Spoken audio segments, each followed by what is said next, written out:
Hello दोस्तों, welcome back to our channel. तो आज की वीडियो में हम बात करने वाले हैं कि जो मर्जर हुआ था, गवर्नमेंट ने जो पीएसयूज का मर्जर किया था, उनका बैंकिंग सिस्टम में क्या इफेक्ट पड़ा, उससे बैंकिंग सिस्टम वीक हुआ या स्ट्रांग हुआ। तो वीडियो स्टार्ट करने से पहले अगर आप फर्स्ट टाइम विजिट कर रहे हैं चैनल पे, तो प्लीज चैनल को सब्सक्राइब, वीडियो को लाइक एंड शेयर कर ले। एंड चलिए वीडियो स्टार्ट करते हैं, एंड वीडियो को एंड तक जरूर देखें। तो वीडियो स्टार्ट करते हैं। तो एक स्टडी करी थी, एक जो आईआईएम के प्रोफेसर हैं, उन्होंने एक स्टडी करी थी। उन्होंने देखा था, उन्होंने चेक किया कि जो मर्जर करा था गवर्नमेंट बैंक्स का, यानी पीएसयूज का, गवर्नमेंट ने मर्जर करा था कुछ एक दो साल पहले, यानी 2020 में, उनका उसका बैंकिंग सिस्टम पे आखिर क्या इफेक्ट पड़ा है। तो उन्होंने क्या करा, एक पीएनबी जो ओरिएंटल कॉमर्स बैंक थी, ओरिएंटल बैंक ऑफ कॉमर्स थी, उन्होंने उसका पीएनबी के साथ मर्जर किया था। तो उसके बाद उन्होंने इस बैंक पे स्टडी करके देखी कि इस बैंक के का मर्जर पे क्या इफेक्ट पड़ा है, मर्जर से क्या इफेक्ट पड़ा है। तो उन्होंने पाया कि ये जो बैंक है, इसका जो मर्जर से इफेक्ट है, ये जो बैंक थी, इसकी एफिशिएंसी जो है वो और ज़्यादा कोई फ़र्क नहीं पड़ा है। उसकी एफिशिएंसी ज़्यादा कुछ इंक्रीज़ नहीं हुई है, ज़्यादा कुछ अच्छी नहीं हुई है, और बल्कि और ज़्यादा डाउन हो गई है।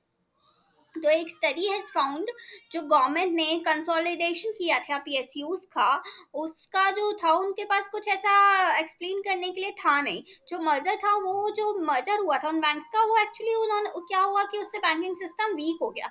ये उन्होंने स्टडी करी थी, उसमें पाया था। तो ये जो उन्होंने स्टडी करी थी, उसमें देखा कि जो मर्जर का डिसीजन था गवर्नमेंट का, वो जो उससे एफिशिएंसी ग्राउंड पे इफेक्ट पड़ा है, और उससे एफिशिएंसी बैंक की कम हो गई है। जो मर्जर था, मर्जर किया गया था ताकि कॉस्ट एफिशिएंसी इंप्रूव हो जाए।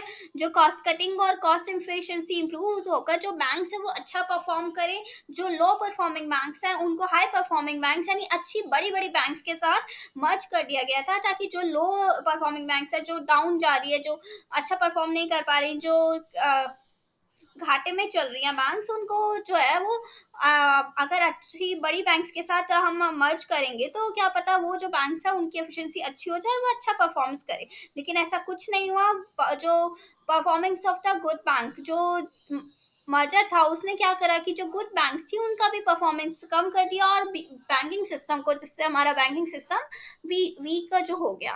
तो ये हमारे आईआईएम के प्रोफेसर थे, आईआईएम के, उन्होंने अहमदाबाद, आईआईएम अहमदाबाद जो थे, उनके उन्होंने स्टडी करी थी कि उन्होंने एक मेथड यूज़ किया था, स्टोकेस्टिक फ्रंटियर अप्रोच, एसएफए एक मेथड यूज़ किया, और उससे पाया कि जो पीएसपी का मर्जर हुआ है कुछ सालों में, ये साल में मर्जर हुआ, उससे क्या इफेक्ट पड़ा है।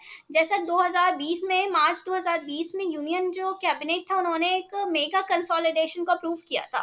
पीएसपीज का मेगा कंसोलिडेशन अप्रूव किया था, जो 1 अप्रैल से होना था, यानी 1 अप्रैल से मर्जर होना था, जिसमें ओरिएंटल बैंक ऑफ कॉमर्स और यूनाइटेड बैंक ऑफ इंडिया को पीएनबी के साथ मर्ज कर दिया गया था, सिंडिकेट बैंक को कैनरा बैंक के साथ, और आंध्र बैंक और कॉर्पोरेशन बैंक को यूनियन बैंक ऑफ इंडिया के साथ मर्ज कर दिया गया था, इलाहाबाद बैंक को इंडियन बैंक के साथ। और वहीं बात करें 2019 का, तो विजया बैंक और देना बैंक को बैंक ऑफ बड़ौदा में मर्ज कर दिया गया था।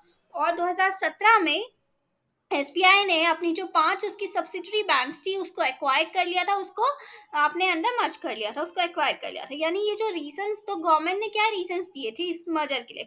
गवर्नमेंट ने रीजन दिए कि जो मर्जर है वो अच्छा है, अगर लार्जर एंटाइटीज, यानी लार्जर जो बैंक्स हैं, वो अगर इसका मर्ज करेंगी, तो अगर लार्ज जो बैंक्स हैं वो इसको मर्ज करेंगी, तो इससे कॉस्ट बेनिफिट होगा, कॉस्ट कटिंग होगी, मतलब कॉस्ट कम कॉस्ट लगेगी, और पीएसपीज अच्छा परफॉर्म कर पाएंगी, और इंडियन बैंकिंग सिस्टम पे पॉजिटिव इफेक्ट पड़ेगा, और रिस्क मैनेजमेंट भी कम होगा, और फाइनेंशियल इंक्लूजन जो होगा, वो उसको फाइनेंशियल इंक्लूजन को बूस्ट मिलेगा।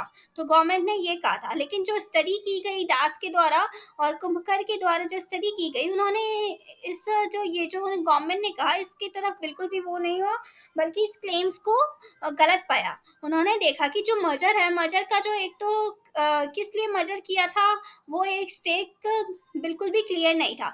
बहुत सारी जो ओकेशंस थी, उसमें क्या था कि जो पुअर परफॉर्मिंग बैंक्स थी, उनको बेटर परफॉर्मिंग बैंक के साथ मर्ज कर दिया गया था। जैसे एसबीआई की जितनी भी लॉसेस रजिस्टर, एसबीआई की जितनी भी ब्रांचेस थी, जो जिसमें उसने सब्सिडरी बैंक थी एसबीआई की, जिसको उसने मर्ज किया था, उसको क्या करा, वो सारी जो सब्सिडरी ब्रांचेस थी, वो लॉस में चल रही थी, तो एसबीआई ने उसको अपने साथ मिला लिया, यानी जो बैड परफॉर्मिंग बैंक्स थी, उसको गुड परफॉर्मिंग। हाँ, तो दूसरा क्या उन्होंने देखा कि जो ऑथर्स थे, उन्होंने 2 मर्ज बैंक को लिया। उन्होंने देखा कि देना बैंक और ओरिएंटल बैंक ऑफ कॉमर्स को जो था उसकी परफॉर्मेंस चेक करी। उसको पीएनबी के साथ मर्ज कर दिया था ओरिएंटल कॉमर्स बैंक को। तो उन्होंने देखा कि जो देना बैंक है उसकी जो एफिशिएंसी है वो 2014 से 2018 में 60% डिक्लाइन हुई है। यानी उसकी जो एफिशिएंसी है वो डिक्लाइन हुई है। ले, बल, लेकिन कॉस्ट एफिशिएंसी में हल्का बहुत इंक्रीज था इन 4 ईयर में, लेकिन 2014 से 2018 में इसकी जो एफिशिएंसी थी वो 60% गिरी है। और इस और इस जो वो था इसलिए जो देना बैंक था उसका रिस्ट्रक्चर करना था। मच अर्लियर ही हो जाना चाहिए था, मतलब पहले ही हो जाना चाहिए था। तो इसका मतलब उन्होंने जो इनएफिशिएंसी की वजह पाया कि जो इनएफिशिएंसी मर्जर से ठीक नहीं होगी, बल्कि उसका जो कारण है बैंक जो अच्छा परफॉर्म नहीं कर रही है, उसकी इनएफिशिएंसी का कारण यह है कि उनका जो मैनेजमेंट है वो अच्छा नहीं है। उनको जो हैंडल कर रहा है, जो मैनेजर्स यानी मैनेजमेंट जो हैंडल कर रहा है वो अच्छे से हैंडल नहीं कर पा रहा है, वो अच्छे से अपना काम नहीं कर रहा है। तभी ये जो बैंक है वो अच्छा परफॉर्म नहीं कर रही है। जो ऑनरशिप है, जो गवर्नमेंट के रेगुलेशंस है, पॉलिसीज हैं, बैड लोन्स के अक्रॉस, यानी और भी दूसरे फैक्टर्स, यानी बैड लोन्स हो गए जो लोन्स उसके अक्रॉस, और भी बहुत सारी गवर्नमेंट की पॉलिसीज, रूल्स एंड रेगुलेशंस, यानी और मैनेजमेंट है उनका अच्छा नहीं है, ऑनरशिप अच्छी नहीं है, वहाँ पे काम अच्छा नहीं हो रहा है। जो मैनेजमेंट वाला डिपार्टमेंट सही नहीं है, वो अपने जो जूनियर है उनसे अच्छे से काम नहीं निकलवा पा रहा है, यानी लोगों के साथ अच्छे से डीलिंग नहीं हो पा रही है, जिसकी वजह से इनएफिशिएंसी जो थी वो हुई, ना कि इनएफिशिएंसी हुई। इनएफिशिएंसी का कारण ये था। और ओरिएंटल बैंक ऑफ कॉमर्स में पाया है कि 2011 तक तो ओरिएंटल बैंक ऑफ कॉमर्स अच्छा परफॉर्म करी थी, लेकिन इसकी एफिशिएंसी जो थी फिर धीरे धीरे करके गिरनी स्टार्ट हो गई, 86% और 95% तक पहुंच गई। लेकिन 2020 में इसकी एफिशिएंसी थोड़ी बहुत इंप्रूव होकर 92% आई। तो ओरिएंटल बैंक ऑफ कॉमर्स को पीएनबी के साथ मर्ज कर दिया गया। और ये कोई ज़्यादा अच्छा इकोनॉमिक सेंस नहीं है, बल्कि ओरिएंटल बैंक ऑफ कॉमर्स जो थी वो इसलिए मर्ज किया गया था पीएनबी के साथ, ताकि वो पीएनबी की एफिशिएंसी को अपनी तरफ खींच ले, मर्ज में मतलब पीएनबी के साथ मिल जाए और अच्छा परफॉर्म करे। तो और भी सेवरल एग्जांपल्स थे जो जिससे ये कहा गया कि जो मर्जर है मर्जर सही नहीं है। मर्जर जबकि मर्जर नहीं होना चाहिए था, बल्कि हमें अपनी जो बैंक है, सिंगल जो बैंक्स थी उनको ही इम्प्रूव करना चाहिए था, उनको ही अच्छा परफॉर्म करवाना चाहिए था, उनके ही मैनेजमेंट को में सुधार करना चाहिए था, उनकी ही गवर्नमेंट जो पॉलिसीज हैं, government rules and regulations policies, उन सब में सुधार करना चाहिए था, अपने बैड लोन्स कम करने चाहिए थे और बैंक अच्छा सा परफॉर्म करवाना चाहिए था, ताकि जो मर्जर की हमें ज़रूरत ही ना पड़ती, बल्कि हर बैंक को अंदर सुधारना चाहिए था, क्योंकि मर्जर से कोई जो हमारी प्रॉब्लम्स थी वो सॉल्व नहीं हुई, बल्कि और ज़्यादा बढ़ गई। जो बैड लोन्स थे वो जो ओरिएंटल बैंक ऑफ कॉमर्स के बैड लोन्स थे वो पीएनबी में मर्ज हो गए। यानी जो जो उसके टोटल जो पीएनबी था, ये जो ओरिएंटल बैंक के जो बैड लॉन्स थे वो पीएनबी के बैड लॉन्स हो गए। इसका मतलब यानी जो हमारी प्रॉब्लम्स थी वो सॉल्व नहीं हुई, प्रॉब्लम्स हमारी वहीं की वहीं रही। अगर हमने बैड बैंक्स मतलब जो कम परफॉर्म कर रही है बैंक्स को, उनको गुड बैंक्स के साथ जो अच्छा परफॉर्म कर रही थी उनके साथ मर्ज कर दिया, तो इससे हमारी बैड बैंक का जो सुधार था वो तो ज़्यादा हुआ नहीं, बल्कि जो गुड बैंक्स थी, मतलब गुड परफॉर्मिंग बैंक्स थी, अच्छा परफॉर्म कर रही थी, उनकी भी एफिशिएंसी में फ़र्क पड़ा और उनकी एफिशिएंसी भी डिक्रीज हो गई। तो ये जो थी ऐसा नहीं करना चाहिए था, बल्कि हमें जो सिंगल बैंक्स थी जो अच्छा परफॉर्म नहीं कर पा रही थी उन पे ही सुधार करना चाहिए था, ताकि हमारी बैंक्स उसके ही मैनेजमेंट में सुधार करना चाहिए था, ताकि बैंक जो है वो अच्छा परफॉर्म कर पाए।